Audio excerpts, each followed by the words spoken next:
All right, hey guys, how are you all doing? I know it's been a while and I've been skipping on some movie reviews, but I've been having quite a uh, busy time last month, especially. So I had a big family event, um, just my wedding, nothing too special. And yeah, it's been a month since, and I have been watching some movies, just found it really difficult to collect the time to make the appropriate reviews. So I have three movie reviews lined up this time, all in one, and I'm going to just dish them out as quickly as I can. So I recommend you watching all the three movies that I have today. First off will be Captain Marvel, and then we're going to follow it up with Alita, Battle Angel, and the last one is Happy Death Day to You. So yeah, let's just start off with Captain Marvel. So Captain Marvel is um, a decent movie. It's not a good movie. It's not a great movie. It's not a bad movie. It's just a movie that's watchable, but by no standards is it a movie worthy of high ratings or anything like that. It had a very high box office opening, I guess, because people anticipated this movie due to the Avengers Endgame. So most of us who went to watch this movie all went with the mindset that we want to know what's up and what's going to happen in the upcoming movie. So this is more of a filler, I would say. Um, Instead of the performance of Brie Larson throughout the movie was kind of bad, I would say, just like that, because Brie Larson is a good actress. She's got Academy Award for Best Actress before, and this is definitely not up to her standards. She's acting as a powerful hero character who has issues with her memory. So she's kind of an amnesiac throughout this film for the most part, and then she kind of eventually gets the memory and figures out who she is when her enemies mess with her mind.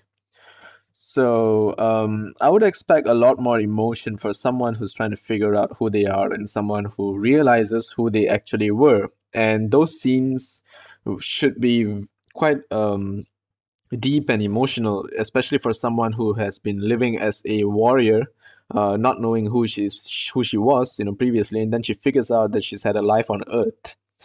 And the movie goes on with her meeting up with Samuel L. Jackson, who is already Nick Fury of Shield. And Shield apparently already has their name. It's already known as Shield, not some secure homeland, agency thing. Because I remember in Iron Man movie, Shield didn't have a name yet, and Tony Stark said you should get a shorter name or abbreviation for it. And Phil Coulson will say, yeah, we're working on it. But apparently in this date and time, they already have the name Shield. I don't know whether they overlooked that or they just did it for the convenience of, not needing to mention the full name. Or maybe there was a change in the need to say the name Shield. I don't know. I guess they just overlooked it. But Samuel L. Jackson's performance in this film was really good. He carried quite a bit of the film. He actually, I would say, made sure that Captain Marvel stood out when she needed to, and whenever he was there, he would steal most of the limelight. So of course he's a great actor. He followed up with a lot of comedy on the film, gave much needed support for Brie Larson, who I felt underperformed in this movie quite a bit.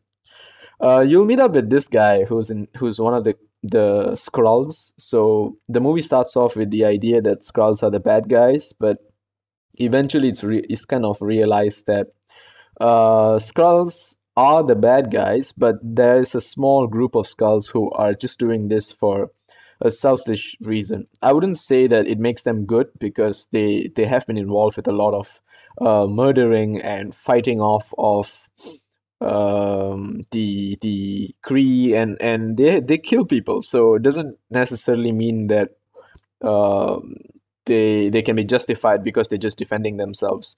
They have invaded other planets and they've been known to do so.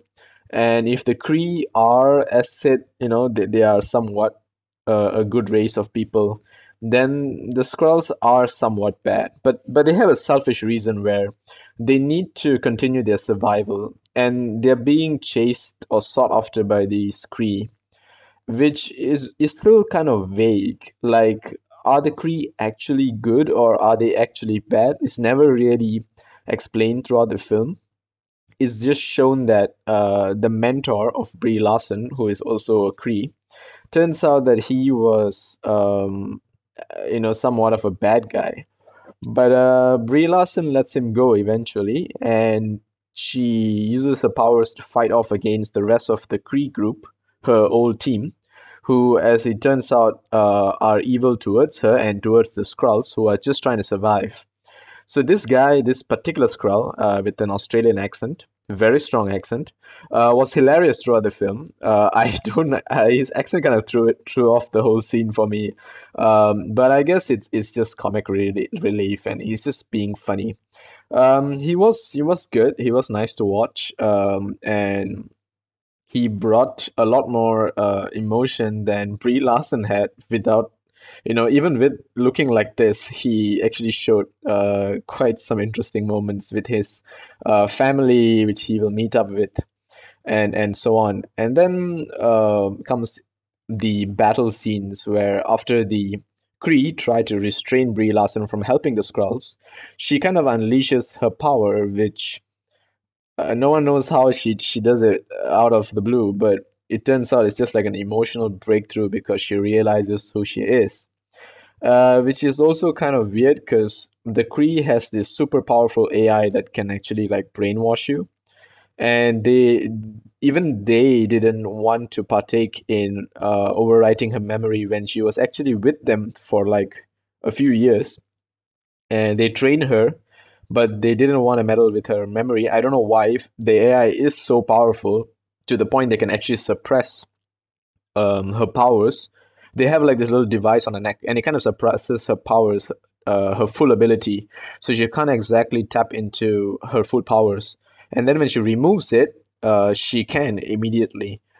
So it's kind of weird. If they're so powerful, they can actually suppress the abilities of an Infinity Stone embedded into, Captain Marvel. I'm surprised they just couldn't override her memory or something like that to take full control, but I guess the movie would have ended if they did so. So she taps into her full powers just like that, and she just defeats everyone and everything around her. She takes on the entire Kree invasion, who is led by Ronan, the Accuser. And if you guys remember Ronan, he's from one of the previous movies, which is Guardians of the Galaxy 1. And Ronan's kind of a fanatic fanatic Kree enforcer or something like that in the comics. So they will show him a bit, and for some reason he looks kind of much more clean shaven and younger, which is funny.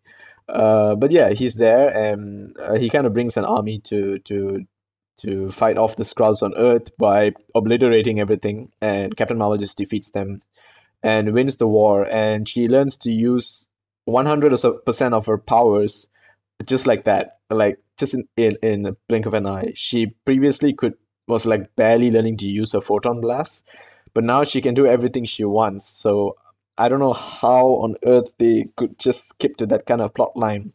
No learning, no progression of the character. She's just like the same poker face throughout the film, and then the next thing you know, she's having fun killing bad guys, blowing people up, and that's okay for her apparently. And then yeah, so that's pretty much the overall idea of this film. It's very much it had the time to build on the character, but didn't use it. The performances were bad. The music was okay. And the graphics was always good. Marvel movies never had a problem with graphics, so it's not really an issue. She did well thanks to the support of her fellow support characters, like the cast, Samuel L. Jackson especially. A little cameo by Phil Coulson. So yep, that was this film. All right. I'll just give it a quick rating. I'm rating this movie a 4 out of 10. And that's including a +1 for Samuel L. Jackson. Otherwise, it would have been a 3 straight up. So yeah, nothing great about this movie. Not even a good film, I would say. Next one, Alita, Battle Angel. Okay, this movie was amazing. By all means, this movie had a well-developed world. It looks amazing. This is kind of a I don't know, it's like a cyberpunk realm, and it's so well developed. There were so many shots of the world around, and they showed so many ideas of how people go about their daily lives on the streets, how the it looks kind of post-apocalyptic or near apocalyptic, and it shows them how things work in this world. There's this city in the sky, I believe they call it Iron City, and everyone has a dream of going up to Iron City someday because that's like the Valhalla or something. And everyone on the ground lives miserable lives working for Iron City or working their way to get to Iron City somehow. And the world is just fantastic. Like first of all, that's one of the best parts of the film. And then there's this little family that Alita joins, which is this doctor, who, as he turns out, he is quite a good character by nature. And he teaches a lot to Alita about the world that she suddenly awakens into without memories of her previous or past life. And he figures out that Alita is a very powerful warrior cyborg, and she's previously from Iron City, but for some reason was discarded. And she's also a very ancient battle robot, and he believes she's one of the most advanced cyber warriors ever created. So he turns out to be a bounty hunter, and apparently there's this group called somewhat of the bounty hunters, and they're called something. I can't recall what they are. But this group basically goes and hunts down people that Iron City puts bounties on. And those people could be anyone. It could be other cyborgs who they want parts of. It could be people who are against this big game that they have. So one of the major attractions in Alita Battle Angel, the what do you call this, like fights, are all in this large arena-like area. Hang on, let me get the name. It's like stadium fight, motorball. Yeah, it's a sport called motorball, and it happens in a stadium.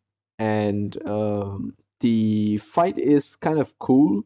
Like the game itself is kind of cool, but it's mostly just mission mash. It doesn't really have a well thought out concept. The game of motorball was just basically you rough everyone up and you get to the end of the line. So not really very creative, but it's okay, I guess. It's kind of like a battle of the robots just to see which robot can smash everyone else. And then there's no rules as to how big or small you can be. So there's things of all kinds of sizes. And then there's Alita, who's really small.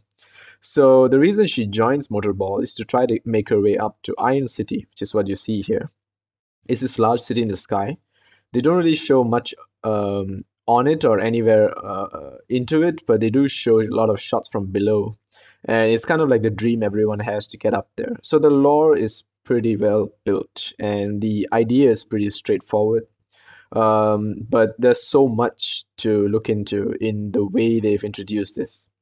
The battle scenes in the movie were amazing.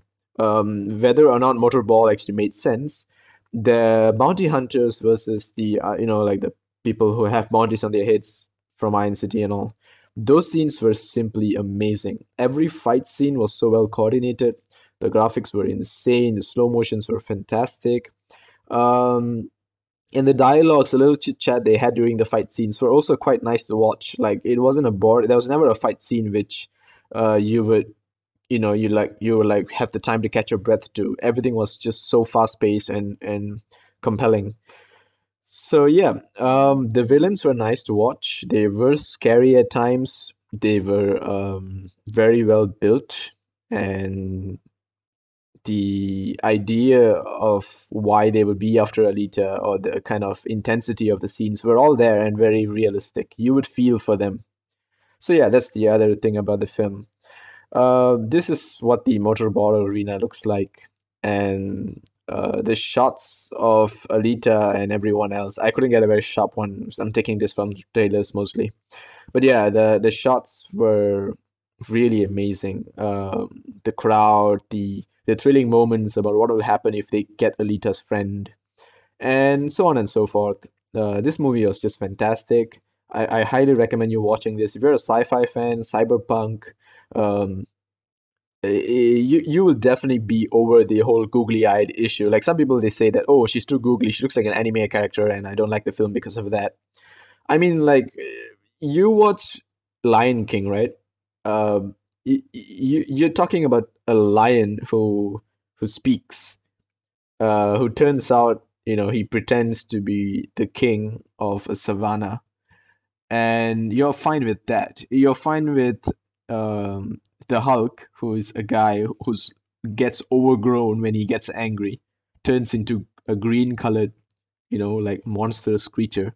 And you're okay with that, but you're not okay with googly eyes. It's just kind of silly if you ask me. But yeah, this movie was fantastic. Alita gets, I would say, a 7 out of 10 from me.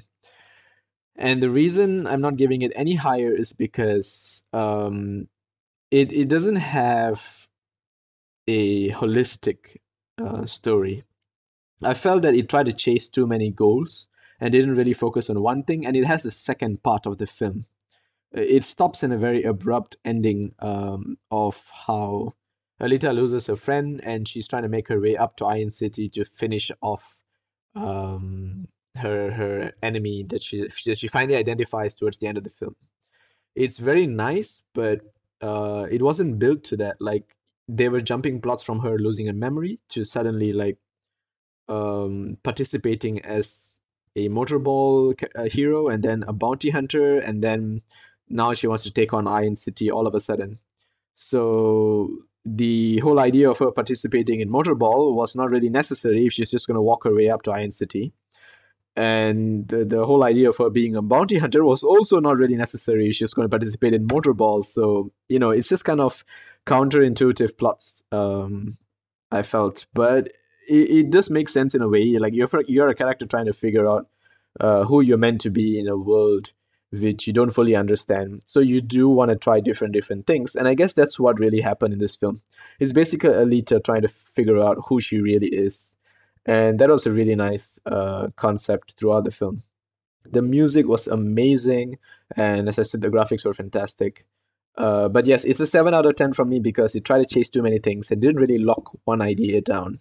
But I'm really looking forward to the second part of the film that may complete a fantastic two-film saga. So yeah, that's Alita. Moving on, Happy Death Day to You. Okay, so I'm not sure how many of you watched the first film, but I enjoyed Happy Death Day. It's not an out of this world, a fantastic film or whatever, but it deserved a 6 out of 10 rating for a very simple thriller horror film. It was really good, mostly because of the performance of this character, this girl. I forgot her name. What is it? Hang on, let me just look that up. Uh, Jessica Rothe. I'm not sure. I think it's Jessica Rothe. So she acted very well in the first film, and she basically carried it. A little too old to act as a college student, I feel. You can tell at times, but her expressions and the way she carries the film is fantastic. So the second film is mostly about this guy. This guy, a friend of her boyfriend, and I believe her name in this film is Tree. Boyfriend's name is Carter. This guy's name is Ryan. So this film starts off with it being about Ryan realizing that he gets killed and he's caught in a loop now. And Jessica kind of explains to him that she went through a similar phenomenon. And it's not long before they figure out that it's mostly caused by this gizmo. a machine that the science students were working on, and it turns out it alters reality or some sort, so that there's this like time traveling loop created between dimensions. And as it turns out, she gets caught in the loop as well and gets transported to another dimension or an alternate reality. So this film is kind of taking it very sci-fi from the first film. Those like very non-sci-fi centric fans who just went to watch this for the fun of it may not have liked that because it was suddenly too alien to them, perhaps jumping from the first to this one. Even I, being a sci-fi fan, felt that it made too big of a leap. But nonetheless, they had a concept going on. They're trying to explain it, but most of the film just comes with, a compilation of scenes of this guy showing up to kill her. I don't want to spoil who it is. It's not really necessary, but this is a spoiler review, so he's not really a significant person. Like you wouldn't be guessing it's him throughout the film. It just kind of happens, and it turns out it's not really important who this character is, because it seems that in every different dimension there is one of these guys, and it's gonna be someone random, and you'll never know because, of course, in every dimension everyone is different, so you're never gonna really figure things out. So yeah, it just kind of turns out that anyone can be this guy, but it's all caused by this gizmo, so they gotta fix it. So there's compilation of her getting killed, compilation of them trying to figure out how they're gonna get the gizmo to undo what it has done, and most of it comes down with this concept that the science team comes up with, and the science team basically decides that they can figure out a way to repair this, but they can't do it in a day. And the fact that she only has a day before she gets killed means that someone has to be able to continue their work.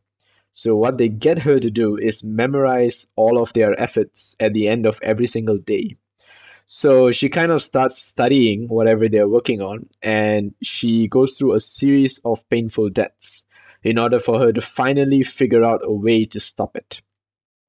So the concept was nice. It's very similar to that Tom Cruise movie.